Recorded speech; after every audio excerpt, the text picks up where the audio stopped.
Kunjuk dumateng Bapa Panimin Teguh miwah Ibu. Kawula aturi jengkar sawetawis saking palenggahanipun. Manjing wonten ing sasana palarman cumandha ing putra temanten putri. Kepareng ngampit tindaira putra temanten manjing wonten ing sasana rinengga ya sasana adi.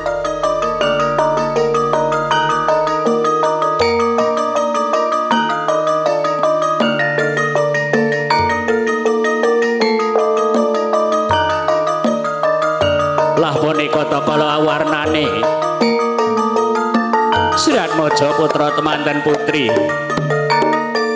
ada inggih Nimas Ayu Roro Wakit Solikah Sari sowan mangayun wonten ing ngarsa jingantika sami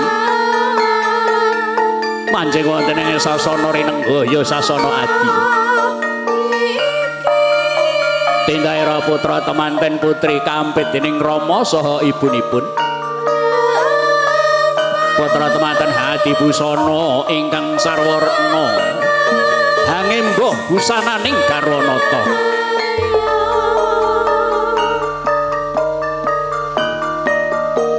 Hangembah nunce ing ukelira. Sinampiraken wonten ing pamidanganen kanan. Yen to katiubing sami rana manda ana ganda arung mangambar-ambar ambaludak bebasan ngabaki sasana pawiwahan Tindaira putra temanten putri Hamucang Kanginan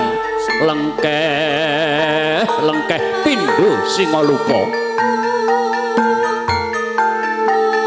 parandene endah soe dening busana ingkang kaagem dening putra temanten putri muhidaya pangaribawa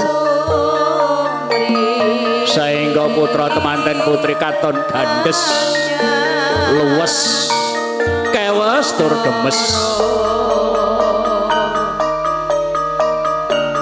yen to kacinitra kados ical sipating jalma sawantah angembah widodari ingkang nembe tumurun saking kahyangan Jalinggring Saloka. Wah, putrane Pateguh Ijian. Wayu tenan. Samono putra temanten putri wis mingkah setinggil binaturata.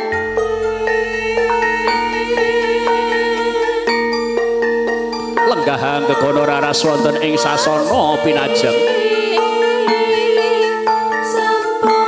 kadherekaken para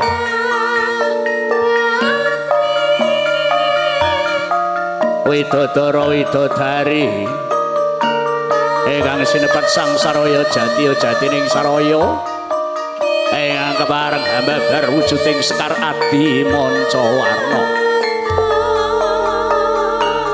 Samono putra temanten putri kapratitisaken lenggah anggegono raras wonten ing sasana pinajeng yen to wonten pangudas maraning driya angrantu muda tumaruna ingkang dadya gantilaning nala memani ing netra ingkang lagi-lagi labuh saha labeting nagara. Adene inggih ni Raka Mas Bagus Devi Aditya Bayu Kurniawan ingkang wijil saking tlatah wewengkon Campur Sari Sidorejo Magetan.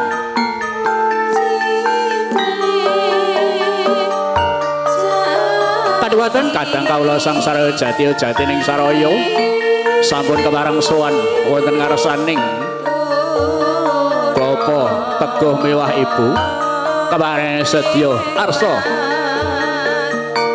hambabar wujuding Sekar Adi Mancawarna manjing wonten ing sasana palarman cumandha ing putra temanten kakung sak pangombyongipun.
Sagung para pinilenggah kakung Sumawana putri ingkang dahat kinurmatan.